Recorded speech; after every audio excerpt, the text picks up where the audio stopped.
Hey Ricky, thanks for taking the time to talk with me today. I really appreciate you sharing more about your culture. I'm going to be recording this for my class. Do I have your consent for that? I do give you the consent.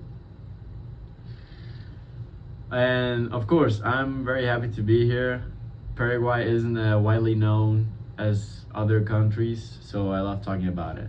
Yeah, that's exactly why I wanted to interview you. I didn't realize I didn't know much about Paraguay, and this assignment was a perfect opportunity to learn from someone who actually grew up there. So let's get started. What do you think are the most important or unique cultural practices in Paraguay?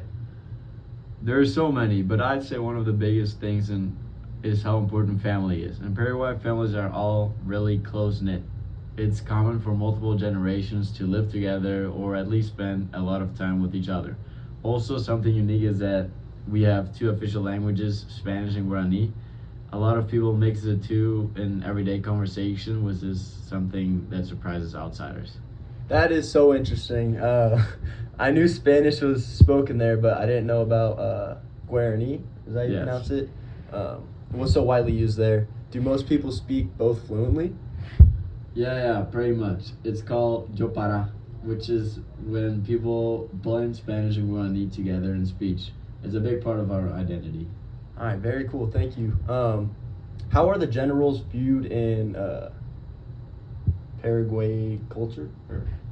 Traditionally, Paraguay has pretty defined gender roles. Women have historically taken on more household and caregiving duties, while men were expected to be the primary financial providers. But things are changing now, especially in cities. More women are working in professional fields and holding leadership positions. Still, in rural areas, traditional roles are more common.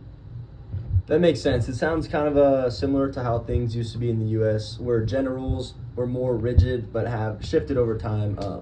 Do you feel like younger generations in Paraguay are challenging those traditional aspects or expectations? Yeah, definitely. Young people, especially in urban areas, are pushing for more equality, but there's still progress to be made. How does the social power or hierarchy work in Paraguayan societies? Paraguay has a strong respect for hierarchy, especially in family and work environments. Elders are highly respected, and younger people are expected to show deference to them.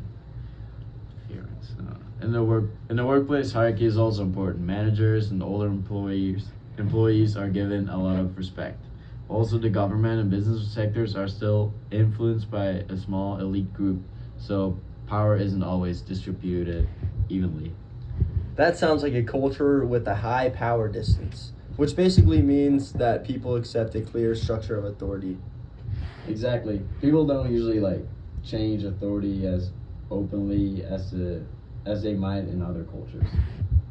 All right. So, what role do honor and shame play in the Paraguay culture? Honor is really important in Paraguay, especially in families and community life. People care a lot about their family's reputation. If someone brings shame to their family, like getting into legal trouble, it reflects on the entire household. At the same time, there's a strong sense of pride in being Paraguayan. We're very patriotic, and things like soccer and traditional celebrations bring people together. That's really cool. It sounds like personal behavior is seen as something that affects not just the individual, but the whole family and even their community. Yeah, that's why people are careful about how they present themselves in public. All right. Well, this has been such a cool conversation. I feel like I've learned a lot. One of the biggest things that stood out to me was the strong emphasis on family and community. It's different from how things are in the U.S., where people tend to be more individualistic. Yeah, I've noticed that too. Americans seem to value independence a lot more, which is interesting.